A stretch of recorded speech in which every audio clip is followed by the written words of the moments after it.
We've been sold the lie that chaos is havoc. Havoc is destructive, chaos is creative. And if you've ever created something miraculously, that was chaos. But we've been sold and we've been told and we have bought that we, in order not to be bad people, need to order ourselves through judgment. And in so doing, we limit ourselves to only that which can be judged and understood and validated through judgment. But judgment is one of the greatest killers of possibility there is. You can either have happiness or you can have judgment. You can either have gratitude or you can have judgment. You can either have closeness with somebody or you can have judgment. So we have been sold that we need to function from a reality of judgment, which is what you see creating all the silos around the world at this point, where, no, this is me and my people. All of that is judgment. All of it. What does that have to do with oneness? Nothing.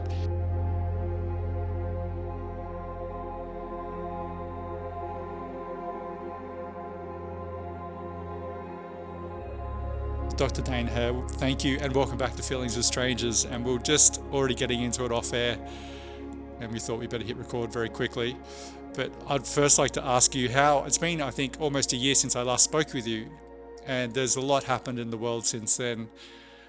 What's been happening in your life and what are some of the key takeaways that you'd like to share, particularly about the times I feel that a lot of people feel anxious about what's happening? Yeah. Yeah, there has been so much going on in the world, and depending on who you ask, most people seem to have the point of view that it's worse than it was a year ago in what's occurring in the world. But what I see is this reality is in its death throes. A reality of judgment and separation is pulling out all the stops because we're not buying it anymore. And for the people that are listening or to this or watching this, you're the seekers of the world, somebody who desires something different. Don't buy the lie that it's worse than it was. Start demanding of yourself that you create what you're actually capable of. Stop listening to the siren song of this piece of shit reality. You can create something different. And that's really what we're capable of. But we've got to be willing to be different enough to choose it. And we are if we choose. It's just our choice. That's all it is. Well, that's the start, I should say. That's the beginning. Yeah, we're so often dictated to by external forces, and I've certainly fallen prey to that. And realizing, and it's so disempowering until you realize that you can actually have a different response, or not even respond, not even need to engage in what's happening, and actually bring that focus more inward to what you can control. And miraculous, you can live a happy, like there's people who've lived happy lives in the hardest of times. Absolutely. And, I've got one lady that comes to Access Consciousness classes and has for years, because she said, this is giving me what I always knew was possible and now creating it. And she grew up in Romania when it was communist. And in her little town she had some remarkable parents who were like, yeah, this is going on for everybody, but what can we do? What can we create? She grew up happy. She grew up with a sense of abundance that her family had. And you realize if she can do it there in communist Romania, we can do it anywhere. But it's a matter of our point of view creates a reality. Reality does not create our point of view. And we've got to value ourselves enough to be willing to dance to the beat of our own drummer, that which lights us up. And I don't just say that. It's not just words and platitudes. You need some tools to make that happen, but the tools are available. Are you going to find them and create your life, or are you going to suffer the life of the sheeple in the world? Yeah, so it's spark of consciousness to realize there's something better for you. I mean, what do you find with people who are that way inclined? You think I often think about this, is it something that can naturally occur, or there's some sort of karmic resonance there? I mean, what draws people to pull themselves out of that mire of the collective consciousness? Well, fundamentally, it's just choice. They're willing to have something different. There's a certain point you get to where you're tired of suffering. You're tired of eating crap. And, I got to a place 25 years ago where I was going to end my life if things didn't change, because I was like, okay, I mean, I had done every spiritual, metaphysical, self help, psychological, like I was reading every book. I was going to every workshop I could, reading every book I could. And I finally got to a place where I'm like, okay, I know there's something different. I don't seem to be able to create it. I'm out of here. And then I came across an ad for Access Consciousness bars. I had one session and went from depressed and suicidal to grateful to be alive. And I was like, wow, I always knew it should be this way. And when I finally had the experience of it, I was like, okay, apparently I'm capable of it too. And what I see is there's a lot of people who don't think they're capable of it, but they tend to be the ones who are actually most capable. But they tend to be the empaths of the world, the sensitive people who are so aware of everyone's suffering, and they take it on their shoulders. They buy it as theirs. They go around suffering as though that's a gift to the world. They don't realize that getting over their suffering is a far greater gift to the world, because the few people that desire something different will choose it based on seeing them shine. People will come from thousands of miles around to watch you burn with enthusiasm. People will not walk across the street to commiserate with you in your suffering. Yeah, we actively avoid it. People who are Yeah, continually it's like suffering. Yeah. we got to put on our big boy and big girl pants and get to work. You know, stop playing the victim role. Yes, all of us have a reason to be victimized if we choose it. And I did that. I was doing that 25 years ago, but I've spent the last 25 years not doing it. And boy, is it a lot more fun. It's like if you just boiled it down to, would I rather enjoy my life or would I rather suffer my life? Well, if you'd rather enjoy it, then you need to take steps to make that happen if you're currently suffering it. If your train is going down this track and you desire something different, well, you're going to have to either change trains, change tracks, or create one of your own. All of those are possible, but you have to be willing to go, today, I'm choosing something different. Universe, consciousness, show me the way. Do you feel it's a case of the old world, very much victim consciousness? So it does appear to me that the vehement sort of death throes that you mentioned that we're going through and all of the stuff coming to the surface, it seems more prevalent than ever. And maybe not, I will say that not in my actual reality of walking around, but if you go into anything online, there's a takedown video for any subject that you choose to indulge in. There's a perspective where someone hates someone in a black and white manner for either side, all tribal. And I just deem all about victim consciousness. Like someone is doing something to you that you have no say over. Thus, you have no control in your life. Is the next iteration of human beings? I mean, I'll sort of answer that. I see it as we're moving out of that stage. Well, I would say, yeah, for those of us willing to choose it, absolutely. But there's going to be probably around 50% of the population that will never choose that because it works for them. So you have to realize we look at it and go, hey, I don't want to have a victim story. I don't like feeling disempowered in my life. But some people thrive on it. It's their entire life story. And the difficulty is, as we were talking about before we started recording, the story that people tell themselves. And as far as I can tell, there's about 50 stories on the positive, 50 on the negative, and that's what this entire reality is composed of. And the cycle just keeps repeating over and over and over and over and over. And we have a choice to buy it or not. And a lot of people are buying it, but a lot of people are also getting out of it. And those are the ones who are a lot more fun to hang out with. It's certainly are. I would like to hear, before we jump into story, because I'd really like to discuss that with you, story around any number of topics that we have, and everyone has a narrative in some respect, whether self-authored or authored by the culture. But you said something very interesting before we started about chaos. And I think most people would feel we're living through chaotic times, that the burgeoning of, say, super intelligence, then we've still got all these other narratives about the end of the world. So they've discovered some huge thing in space. I don't know. They think it's some alien remnant. So there's all these. It's very hard to know what's factual, if there is even such a. Maybe there's divine laws of the universe. Yeah, Yeah, Actually, let's address that first, yeah. okay? Let's go for it. We all have an internal shitometer, okay? We all know what's actually true. We've just been taught to not follow it. What's true for you always makes you lighter. A lie always makes you heavier. And then there's this other thing that's a truth with a lie attached where your attention gets stuck on it and you can't dislodge it out of your head because one part of it is true and one part of it is a lie, spoken or unspoken. And if you ask what part is the lie, spoken or unspoken, and what part of this is true, once you spot the lie, your attention comes off of it. But it's thrown about a lot. It's very difficult to know what is true. I'm like, no, it's not. No, it's not. Yeah, it's supposed to be, but it's actually not. Based on does this make me lighter? And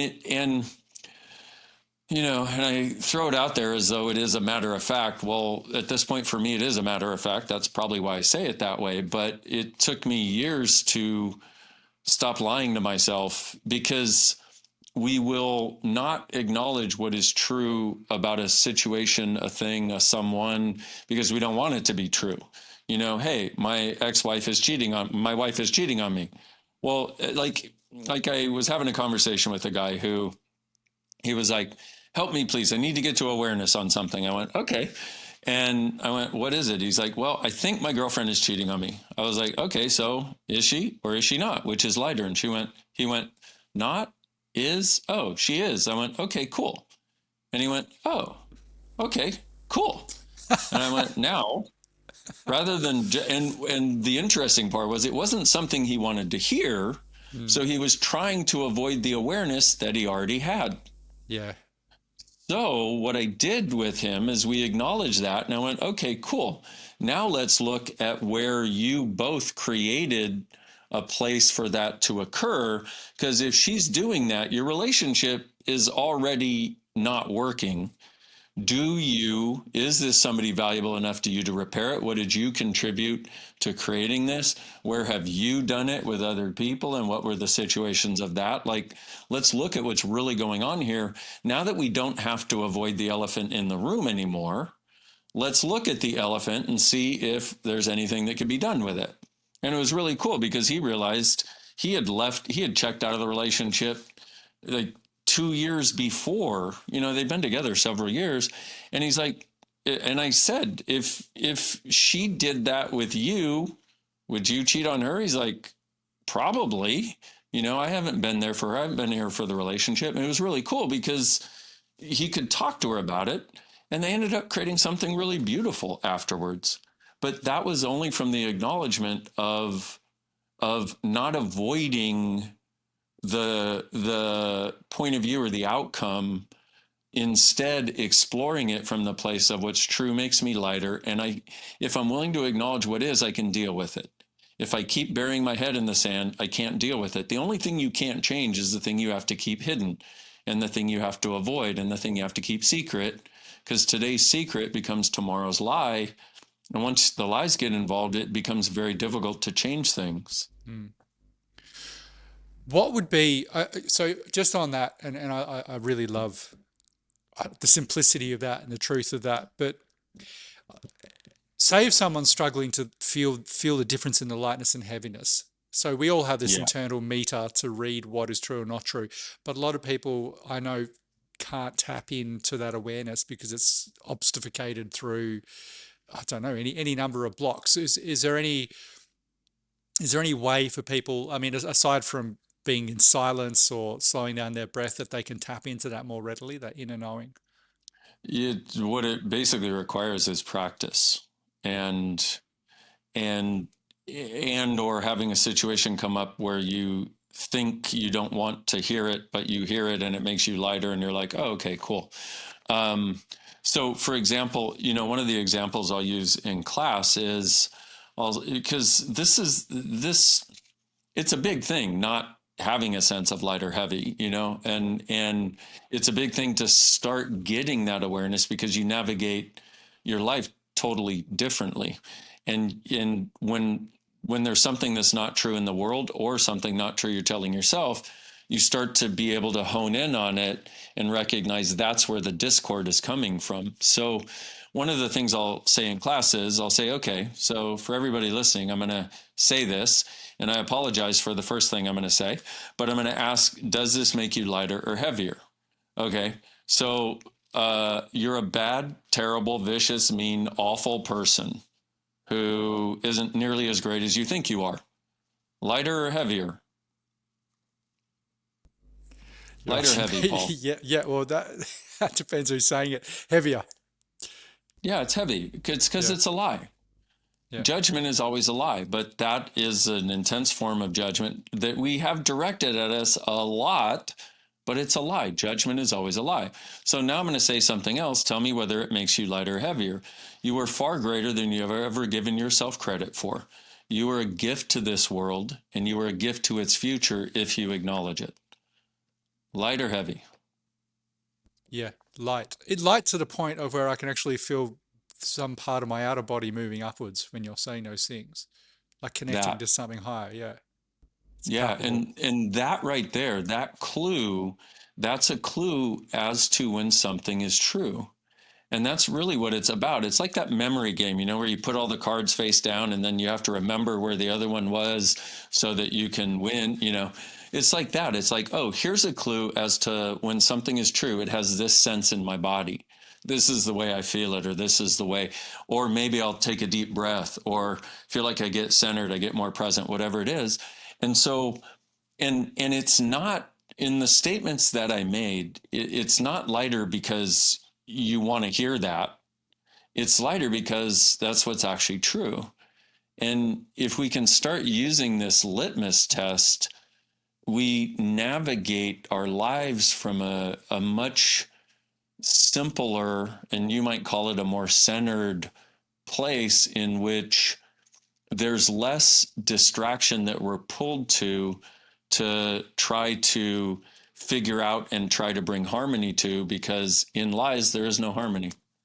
It's total distraction. Yeah, that's something I've done. I'm sure you've heard about it with the kinesiology body testing, which is very interesting to think that our emotions are stored in the body and just simple yes or no questions with the body's response, whether true or untrue. So it's just fascinating that we have sort of stored within us the truth for ourselves. Uh, and we're just, for the most part, taught to not look there, taught to look externally. Yeah. Exactly that. And kinesiology is a wonderful thing for getting awareness of what your body knows that your mind is not willing to access at the time. Yeah. Yeah. There's a lot going on underneath that awareness of what we think is going on. Yeah. So I'd love to hear you talk on then chaos as we perceive it to be in the world. You said something which I think a lot of us is the opposite to a lot of the standard thinking around chaos and chaotic times. Yeah, I have a lot of everything that I have talked about is It's contrary contrary to to. the standard way of thinking. And so here's the thing about chaos is we have been taught from the time we were little kids that chaos is destructive and that we shouldn't be so chaotic, so we should order ourselves. And in order to order ourselves, we do judgment. Judgment creates order, judgment creates structure, but judgment is about good and bad, right and wrong. And in actuality, chaos is an infinitely creative energy. But what we've been told is that chaos is the same thing as havoc. Havoc is destructive. Havoc is always destructive. And so, what you see, for example, world leaders choosing over and over and over, world leaders, isn't it funny that these Mm, people are world leaders? mm. How the fuck did that happen? How is it? How is it that the people that desire more possibilities for everybody are not seen as world leaders? But that's a story for another time. But so world leaders create havoc and we say, oh, they're so chaotic. No, we need to identify what is, because otherwise we're buying a continuous lie. So In actuality, havoc is destructive, chaos is actually creative. So you want to embrace your ability with chaos. You want to become a chaos mage, okay, a chaos wizard. And if this is your first time hearing this, you're going to think I'm full of crap, and I totally understand. I would think so too if this were the first time I were hearing it. But I've explored this at depth and worked with thousands of people about this. And chaos is our infinitely creative energy. So, for example, if you ask for something and it shows up and you have no idea how, and you didn't control that outcome into existence, what was that? Was that chaos, havoc, order? That's chaos. Every miracle occurs from chaos.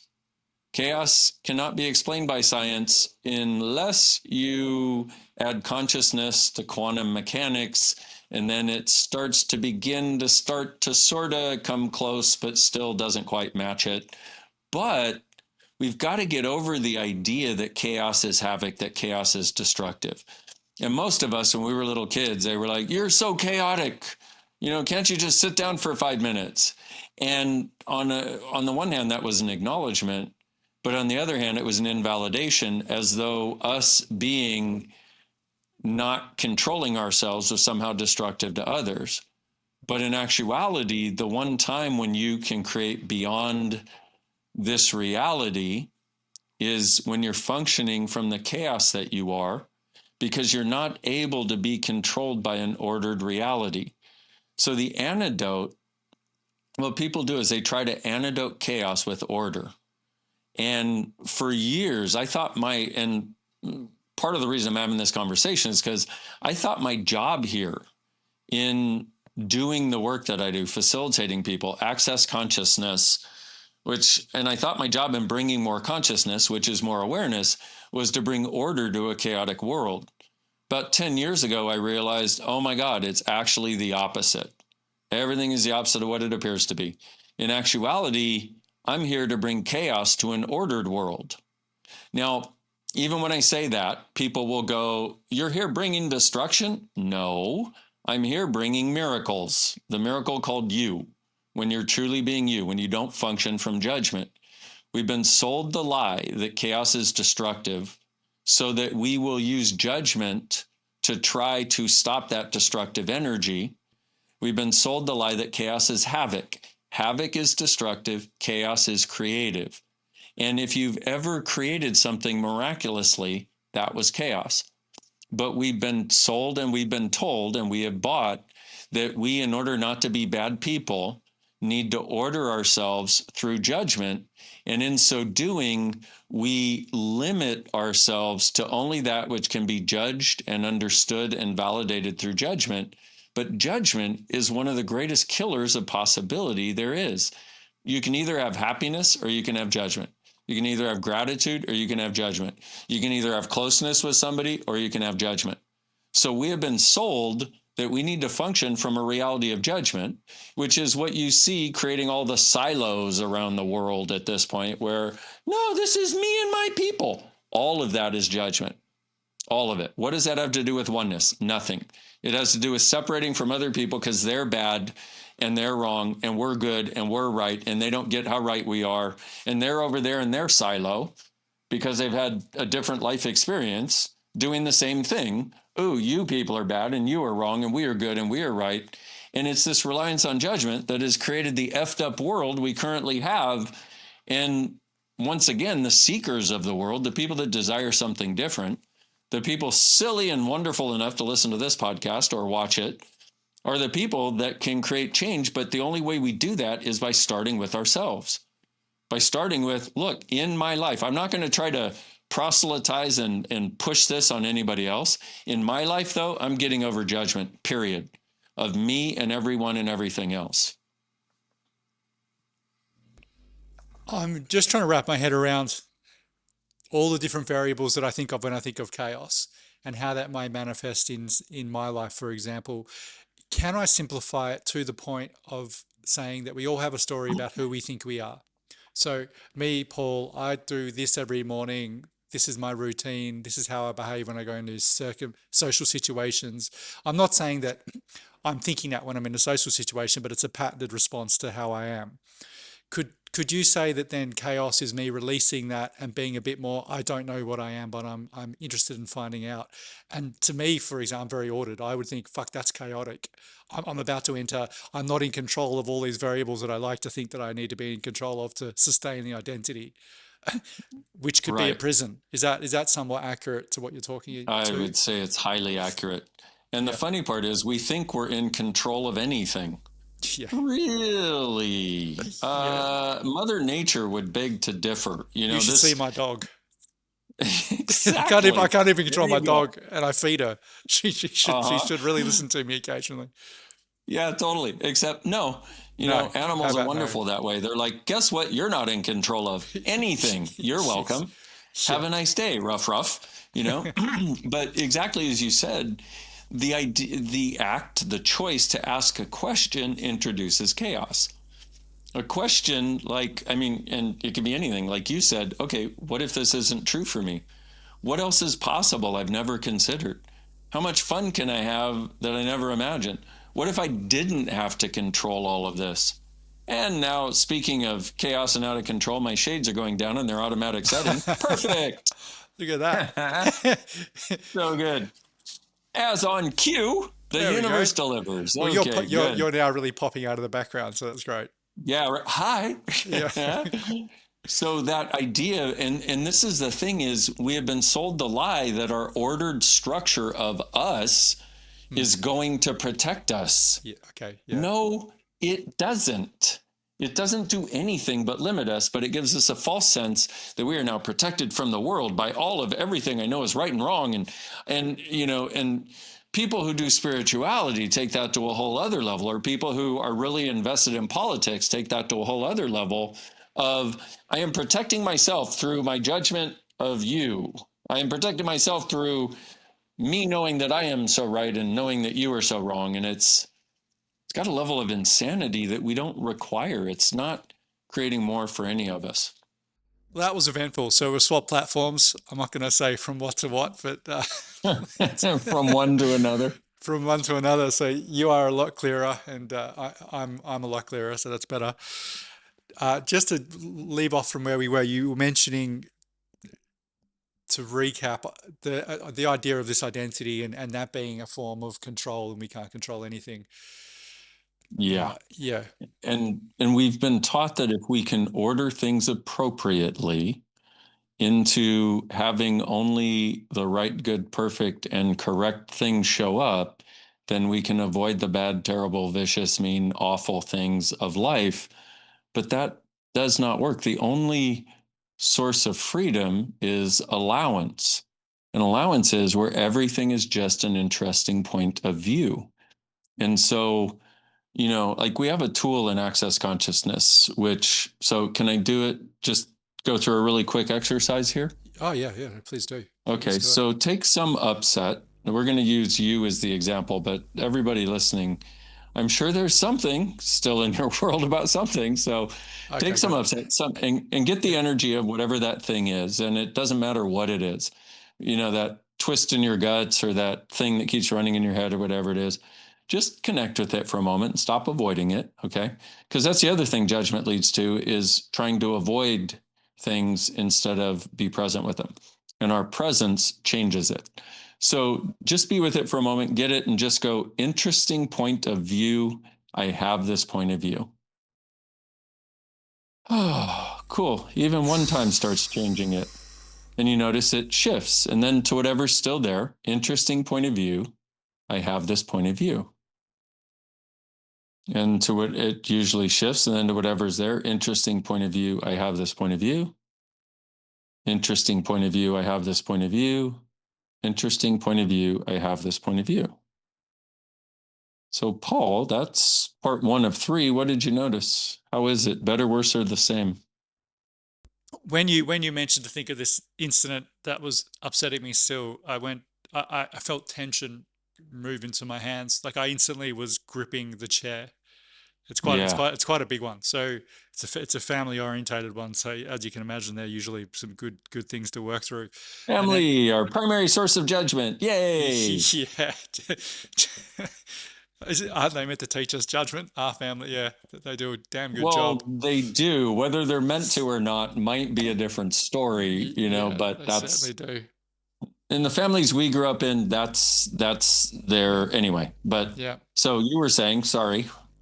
No. Just so the tension really, I felt it somatically, like it was palpable. And then as soon as we started doing that, I just felt uh, a looseness, like that obviously loosened up, and then a lightness to my limbs, and an actual instant feeling of uh, empathy. But I also want to say a, a relief to myself because I'm not having to hold this judgment over someone who I actually love.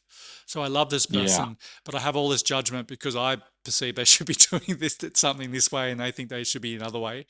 So, Yeah. so not only am I causing friction between us, I'm causing friction within myself that I'm not allowing my natural state, which is empathy and love toward them, to manifest.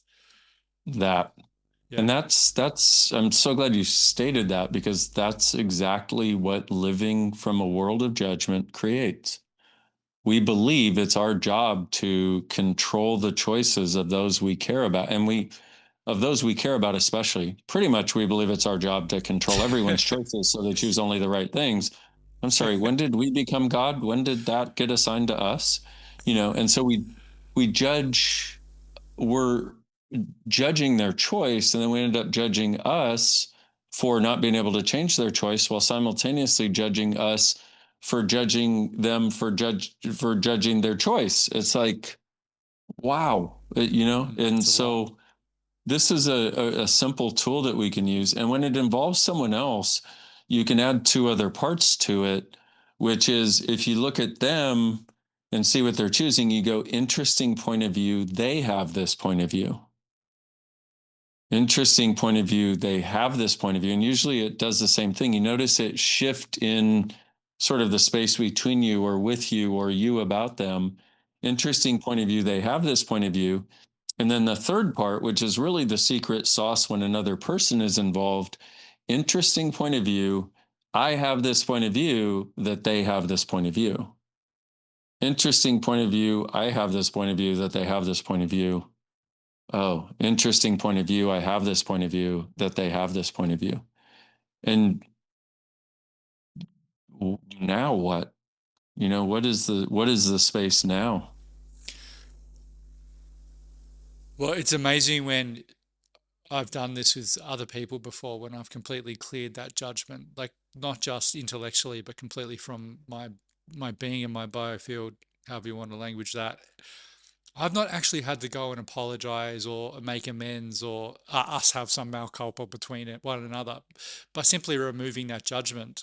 That there's been this energy transfer or flow again, where everyone knows when you're judging them. So when you're someone who's removed that judgment, you, as I said, that space for love suddenly blossoms up, and it completely Yeah. transforms the relationship without needing to talk it through. You can just feel a Yeah. shift. See, and that right there, that space of loving is our nature. And if you look at, we were trying to give people the example of light versus heavy, light being what's true, heavy being a lie. Well, what you had before was a lot of heavy because judgment is always a lie. Whether it's you toward them toward you toward each other, doesn't matter. Judgment is always a lie. It's always a lesser vibrational state. And this is more of what's actually true, that caring that you have for them. And here's the other interesting part on a slight side note is the people we care about the most, quote unquote, are the ones we have the most judgment of.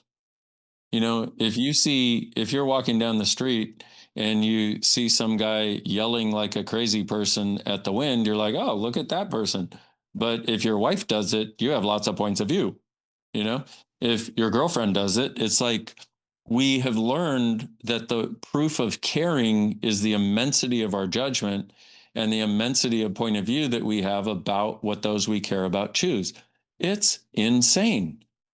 Absolutely insane. It's why relationships are so challenging because that element of judgment is such what people consider.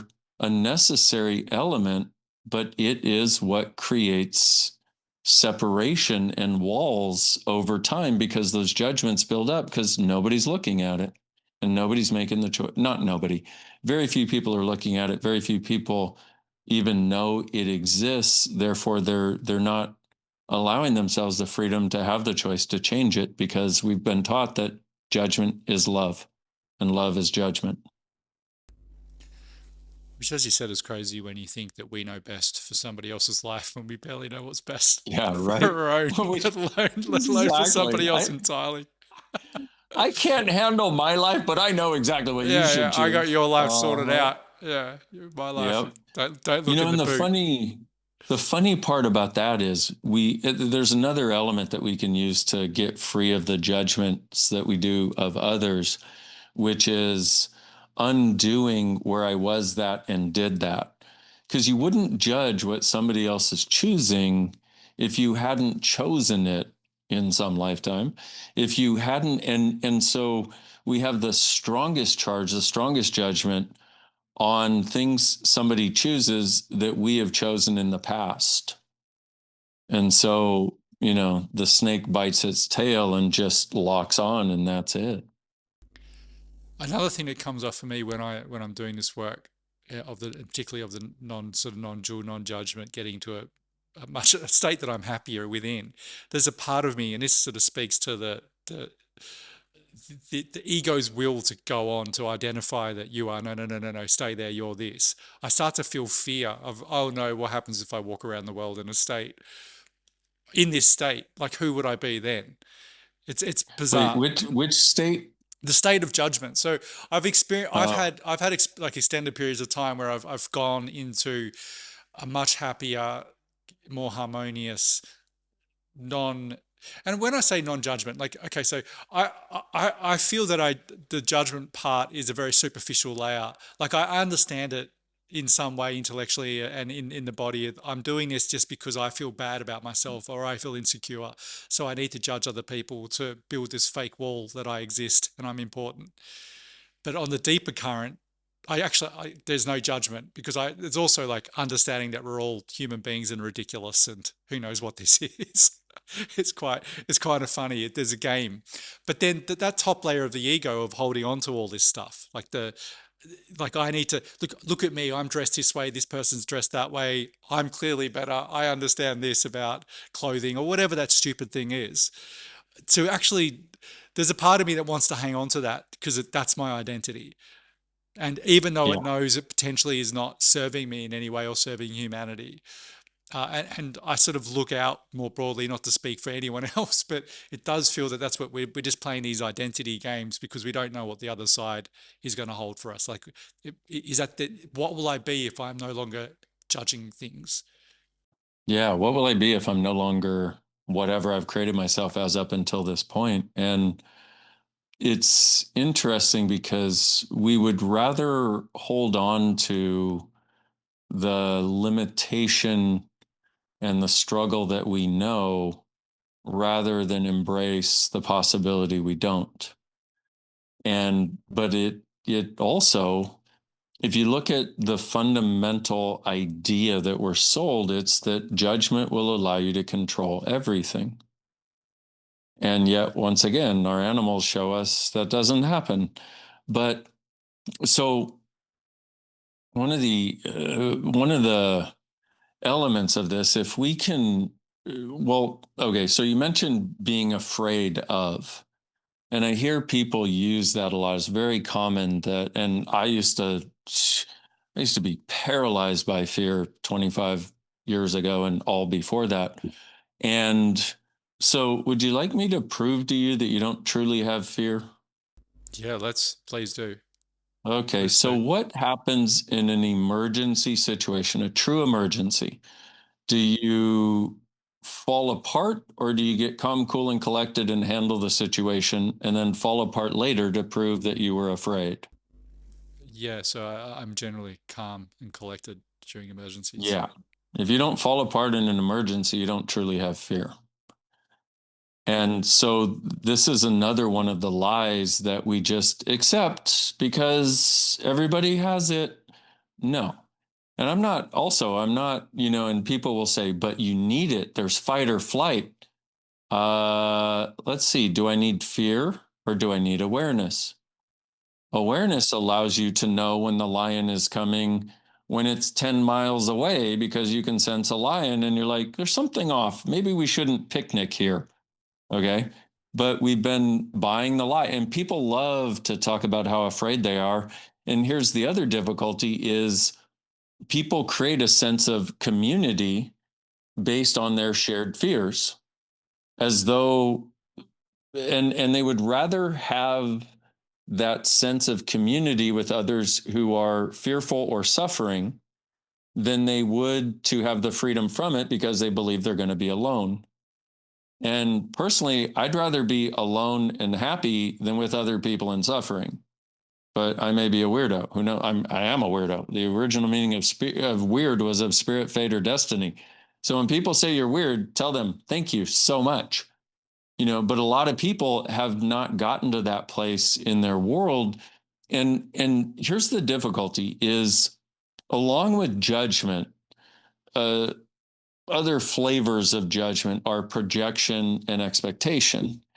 And so what happens is people project and expect that if I don't commiserate the right way, I'm going to be rejected and ostracized and I'll be alone. So they have these projections and expectations of the terrible future that will occur if they don't suffer appropriately and judge the right way, and if they're not judged the right way by others, which creates a world in which they do need to do the image to try to get the appropriate judgments from others, primarily positive, that they are a member of the community still, but community is all based on judgment. It's based on separation from everybody who's not part of that community, whether that's based on religion or gated community, we're rich and they're not, or whatever it is.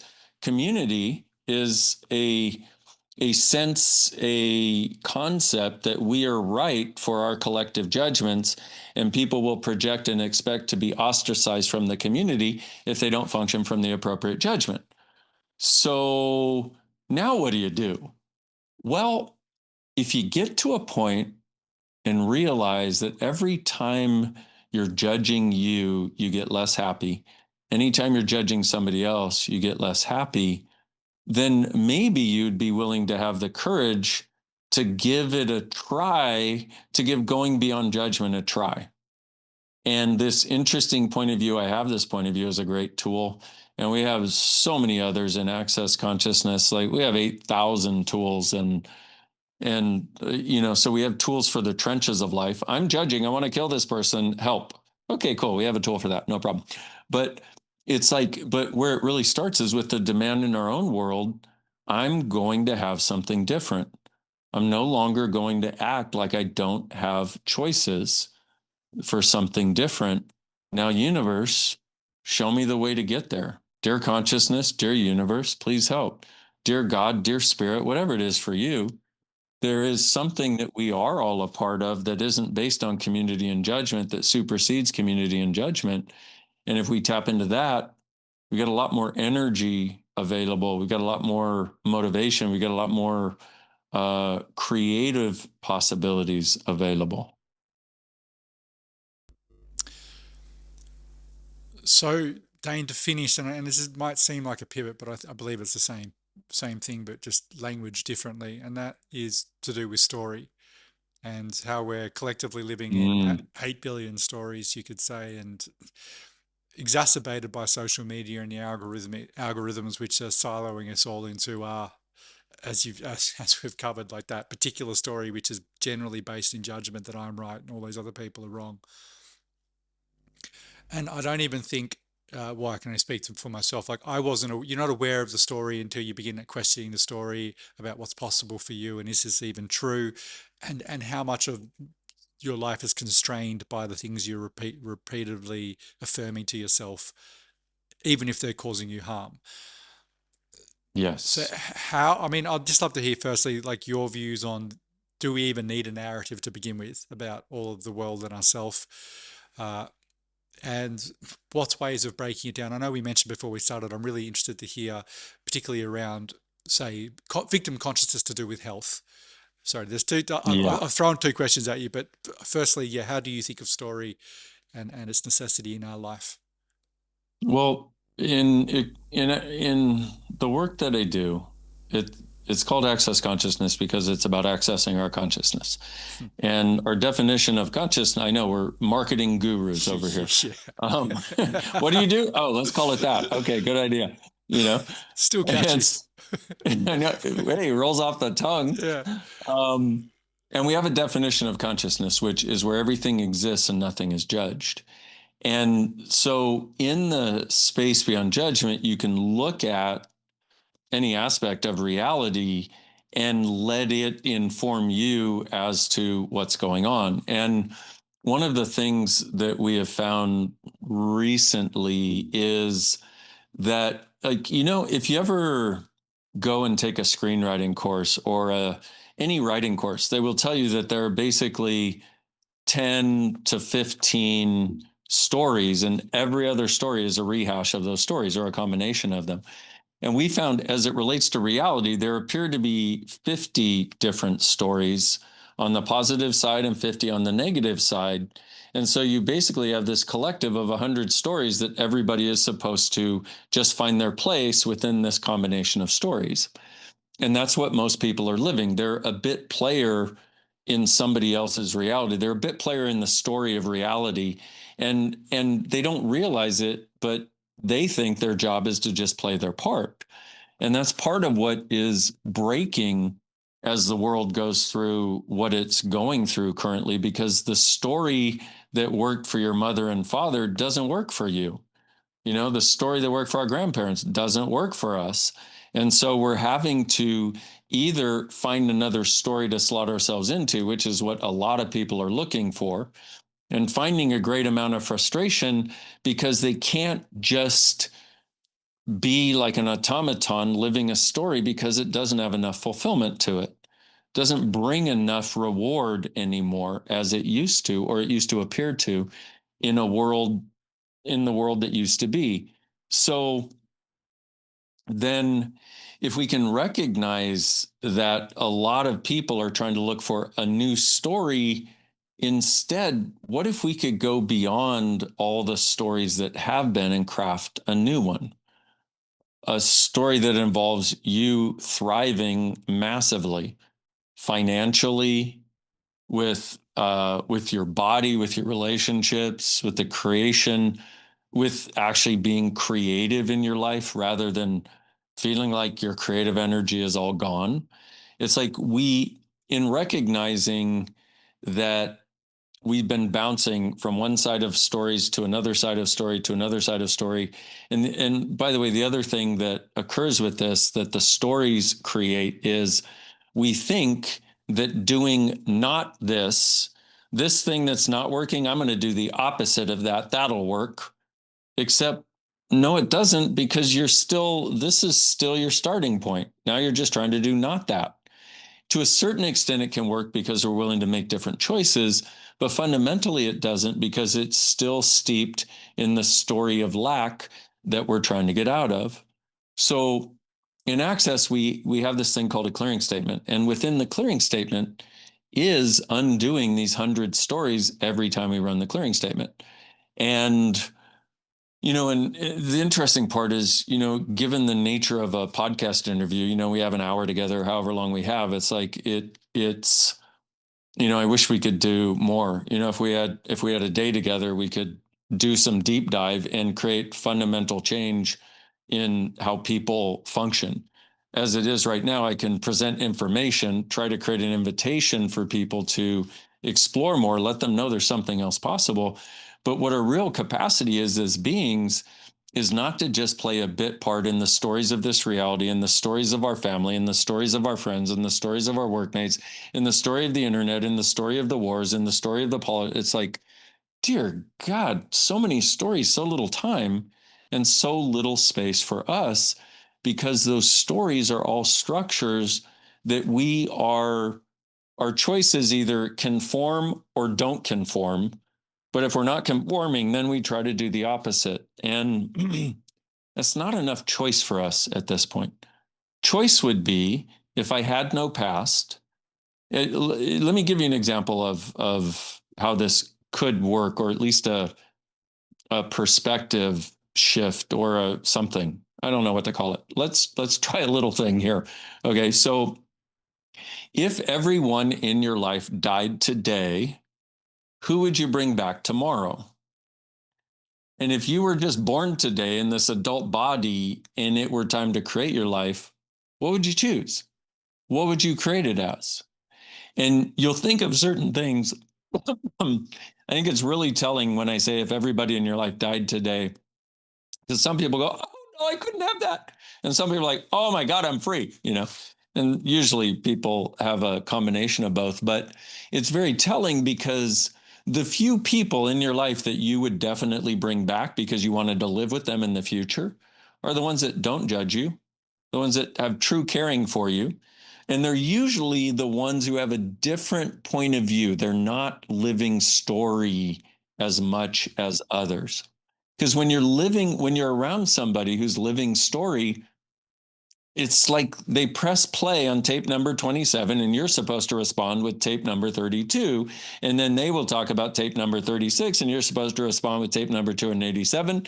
And it's like algorithms talking to algorithms, and that's all they'll receive because they're so stuck in the structure of story, because the stories create the structure of everything. And so, what I would do at this point, if I were facilitating a class, I would say, okay, everybody, all of your stories, everything you've been living from that isn't even yours, that you adopted from other people, and that you've been trying to make real and true, that has been getting in the way of you even knowing what you would actually desire. Will you destroy and uncreate it? Will you let it go now? And if that's a yes, I would go right and wrong, good and bad, pot and pock, all 100, shorts, boys, poveds, bases, creations, and beyonds. Or you can just go pock and pot all that. Stands for going back to the point of creation of wherever you instituted that and asking it to dissolve. It's basically applied quantum mechanics. At which point, nobody can talk anymore. And that's the effect it has a lot of times, because like it really does. It presses reset on your brain because we're so yeah, we're so run by these stories. And the thing about the stories is they were written a long time ago and they haven't really been updated. And when we don't have one to fall upon, then we've got to get present as us, whatever that is. And most of us have no clue. We think if our eyes are open, we're present and conscious. Nope. If your eyes are open and you're not judging, then your eyes are truly open. And then you have choice. Don't know how this ties in. I'm gonna try throwing it out there just as an example of this. I heard of someone who had a brain tumor, so they got diagnosed with a few months, literally left to live, and they were quite young. And up until that point, they've been working a corporate job, doing all the things that they perceived the story told them that they should be doing, and they were right. And this story goes that this person just obviously quit that job, didn't go on some health kicks, but didn't go to India and try and find their purpose and mission in life and their so-called soul and spirit. This person went to, I believe, Ibiza or somewhere and took a bunch of drugs and partied for a few months, just to break. I Which love them. I love that. So they did that That's awesome. because I was so they had the awareness somewhere that they were stuck in this. Something was obviously there's the story that they were telling has created this illness, and they're probably very rigid. So they went and did that. Got back, got tested, all gone. Tumor is completely gone because this person had entirely reset, had moved to a state which is, as we know on the Hawkins scale of frequencies, of joy. Like they were just loving their lives, regardless of what you think of. I haven't checked back in. I don't know if they're still partying like that, but they obviously needed that release and complete reframing Yeah, of who they are and what's possible, and allow the light back into their body so it can heal itself. that's Uh, awesome. that I was pretty. love that story. Yeah. So I'm just trying to think of that it's replace not replacing, but being aware of, and it's very hard to be aware because I'm thinking of story in terms of the 1 to 7 conditioning we all receive from our parents and the culture, where we're just downloading this stuff, and we're not even Yeah. aware that the pattern that we're running is even a story. It's just who we are. So to deconstruct that, there is a lot of self-inquiry, I guess, to really dig that out and to be, or maybe you would say that, because I'm thinking of myself when I've had direct insight, I've just gone, hold on, there's no need for time. The time is all collapsed because I've just seen it and it's not serving me, so I'm done with it. That too. Yeah. It takes what it takes for each of us. Mm, I love one of the other things I say we because there's me and thousands of facilitators around the world, and you know, but one of the other things in access consciousness is consciousness includes everything, judges nothing. And so some people would say about that person, oh my God, how could you do that? I'm like, that is brilliant. That is somebody who knew exactly what they needed to do if they were going to stay alive. I think it's awesome. mm, And in so doing, broke themselves out of the mold they were functioning from. I think is great. Whatever it takes for each of us to actually get to what's more true for us. Because when somebody has a brain tumor, they're creating it so they can die. mm. Why? Well, what are you dying to get out of is a great question to ask if somebody Love has that question. something like that, Yeah. and then use the clearing statement a few times. And if they can get to, because here's the thing about the stories is exactly like you said, they're underneath the surface, basically controlling us on autopilot. They're basically where our autopilot, auto reaction response systems come from. And then we create platforms upon which to further this as though it's us, even though it's not. And so breaking that mold, breaking that, automatic way of functioning that wasn't working is absolutely brilliant. And whatever it takes to do that, I think it's amazing. So if you ask somebody with that, what are you dying to get out of? Well, underneath it, if they're willing to, a lot of people would have Mm, something like that and not allow themselves to get underneath the surface to what it is, which is why they're creating a disease to get out of it, mm. oftentimes. Yes. And so, if somebody, but if you can ask them enough, and like I said, run this clearing statement because it takes off that layer, and then you ask it again and run the clearing statement, it takes off that layer, or you can just go pock and pod, everything that is pock and pod. And what happens is you'll find people who, they've got, let's say, I don't know, some disease they're on the way to dying from. You say, okay, what are you dying to get out of? And you ask them this several times, and they finally get, and they go, oh my God, my relationship. I worked with a lady with breast cancer who, I, you know, normally I don't do that, but it was a friend of a friend, and somebody asked, and I got a yes. So the question was, what are you dying to get out of? And we went through that, and first it was like, nothing, nothing, nothing. Oh, I don't know, nothing. And we just let go of the energy that was there. And after about 20 times of asking, she went, oh my God, my relationship. I was like, wow. Well, have you considered you could get a divorce? Oh, I couldn't do that to my children. How old are your children? 50 and 49. Wow. Okay. They still All living right. at home, are I they? I know, right? Yeah. And so, and by the way, I don't claim to heal anything. I do not heal anything. The only thing I can do is ask you questions, and it's our bodies and we that do the healing for each of us. Okay. I don't call myself a healer. I'm period. So I want to make that very clear. But I do want to have the conversation so that people can start whatever they have going on to recognize that it's not occurring randomly. And it's not occurring because we're not choosing. It's occurring because we are choosing. And the one thing we have dominion over is what we choose. Mm. God, Dane, there's so much. I mean, it is actually very beautifully simple in one way and profound in another in terms of changes for people's lives, but also how we do kid ourselves as to what is underneath the decisions and choices we make, and Yeah, what are we not actually facing that would actually free us to live the lives that we say we want to live. that, exactly that right there. And here's the thing about that, and I go back to the basis of judgment that we, been talking about in this whole conversation, which is people have the idea that their only choice is to avoid this awareness. And you know how we were talking about your dog shows you you're not in control? Well, your body does the same thing, you Mm. know, except your body shows you what your real points of view are that you're not willing to look at. And so the why would somebody not want to look at that? You could ask that because you go, well, looking at it would obviously be greater for you because you'd see what was and then you have choice from there. But number one, people don't realize they have choice. Number two, people think they're bad and wrong if they have some point of view they're not supposed to have.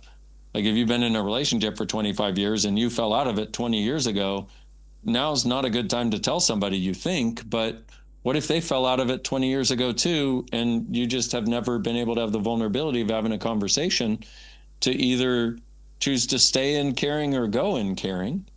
So people don't realize the choices they might have available beyond it. So they pigeonhole themselves into this physical reality in the case of a physical thing that is based on the lack of choice they perceive that they have. But the only reason they perceive a lack of choice is because they've lived in a world of judgment for so long, they can't judge themselves into awareness of another choice. And if we go a Mm. slightly lesser volume knob from the person you were talking about with the brain tumor, and instead, if one of the questions that I've used with really great success in helping people with everything from a cold to allergies to lung issues to whatever is I'll go, hey, what are you sick of? This is a great question we can ask ourselves. And I know it's weird, it works even with allergies. What are you sick of? And whatever shows up, you go, okay, destroy and uncreate, POC and pod, do the clearing statement. By the way, the clearing statement, you can get it at theclearingstatement.com. It's free. Please use it. Add it. You can add access to whatever else it is you do. Don't give up whatever else you do that's working. Just this will add some more to the toolbox of whatever you already do. But so in asking that, like one lady had terrible allergies. She could barely breathe and she was sniffling and stuffy at the same time. I was like, this is awesome. Great creation here. I'm like, what are you sick of? And we went there like 6, 7, 8, 9, 10 times. And what I was doing was she didn't really have words. So we just cleared the energy, whatever it brought up. Like when I asked you to get an upset when we did the interesting point of view. And after about 15 times, she finally went, oh my God, I am so angry at my ex and my job simultaneously that I want to kill. I was like, okay, please don't kill because CSI will find you now. Okay, this isn't the day we can pull out your sword and kill people. So we worked with it and she got over it. It was like 45 minutes. She went from, I can't breathe, I need to go to the hospital to, hey, how you doing? Let's go party. It was like, but this I see as our brilliance. This is what we're capable of. But part of what we require is the tools, the perspective, number one, which is a perspective beyond judgment, which once again is what consciousness actually is. Everything exists, nothing is judged. But also then the tools to go from unconsciousness to consciousness in that area. And there are lots of tools available that will bring us, if we just think of it as more awareness in an area, because the only thing that sticks us is, once again, the thing we're not willing to look at. Because energetically it's there and it starts breathing, bringing tendrils into our body and into our emotions and into our relationships.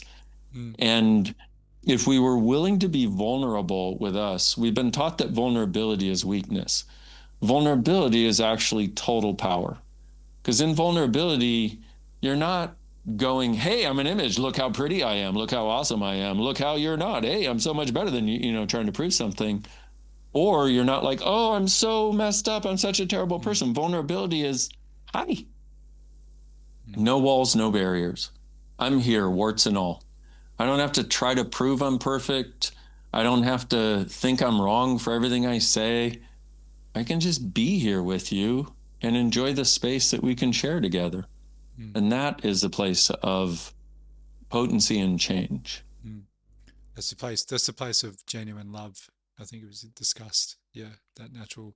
I just want to finish, Dane, because you might find this interesting. I do dream journaling. Well, so I try and track my dreams, and I ask questions before I fall asleep. Something I'm working on, and I asked dream state to show me what is the cause of all disease. Like, how do I move disease from my body, and how do other people move it?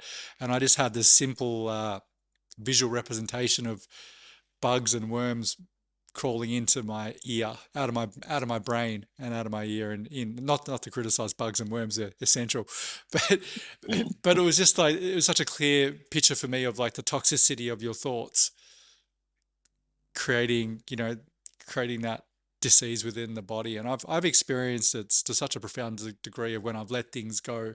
If I've had a problem in my body, say like an ongoing niggling injury, it just instantly goes. Yeah, Within that moment of releasing that tension that I was holding toward a situation that I was perceiving in some way.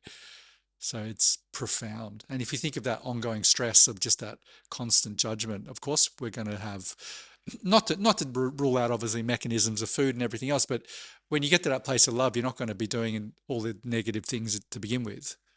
that, Yeah. exactly that. Mm. Dane, I like saying I've thought, God, I've thoroughly enjoyed this conversation. We've had two conversations across two platforms. So it's been We're we're multi-platformal. This is awesome. That's multi-platformal us. dimensional beings, as we all are.